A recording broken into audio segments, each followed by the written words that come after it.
Hey everyone, welcome to my little workshop as I present my entry for the 2022 Hackaday Prize. My project is actually a series of projects that I like to call the Digital Dungeon Delvers Digital Dice Towers, which basically speak to my love of Dungeons and Dragons, which I have played since 1978, and also my love of making electronics, vintage electronics, and a bunch of other things that I enjoy. So I got into building these. I guess it's been a couple of years now that I've been working on these. And each one's a unique piece. I've built several of them, several more than is represented here. This is just all I could fit in frame. But they're all an exploration of different concepts. They all explore. Uh, they all reuse cases and displays and input devices.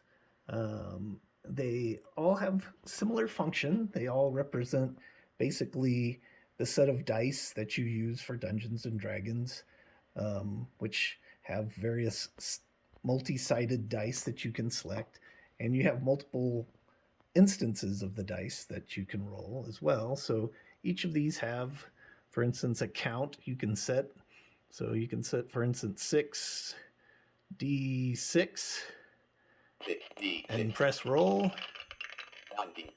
and you get a result of 19.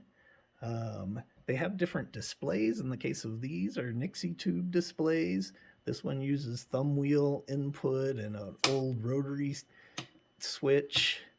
These use rotary encoders for the counts, for the count and the dice type, and simple button for roll. And these use rotary encoders and old school HP bubble LED displays.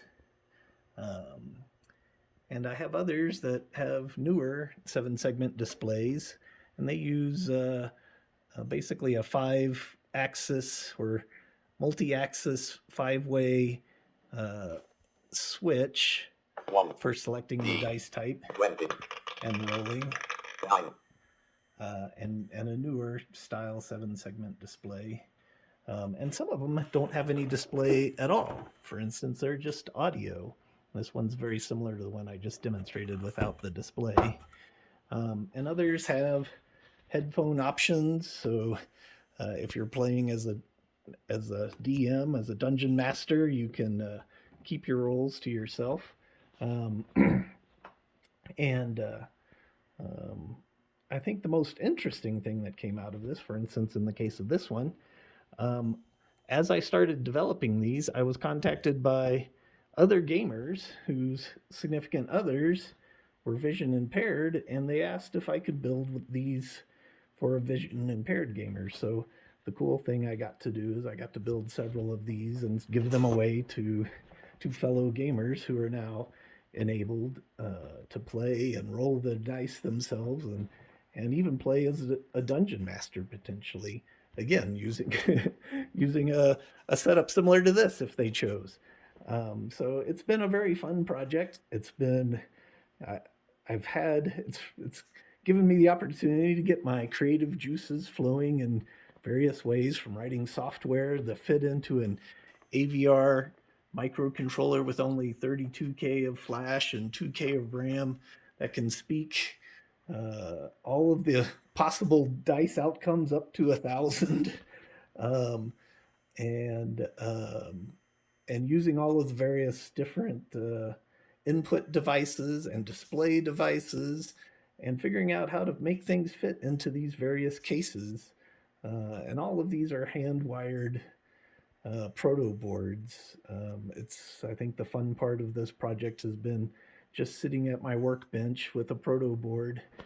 I guess you can see an example of that in this one, with the proto-boards and microcontrollers and voltage regulators and displays and rotary encoders and buttons, and just riffing on that and pulling examples of circuits and pinouts and writing my own code for the AVR.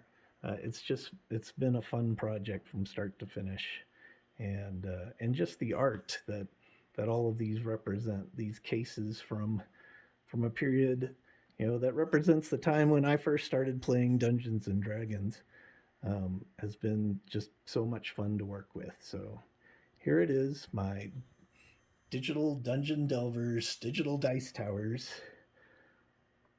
for the Hackaday 2022 prize.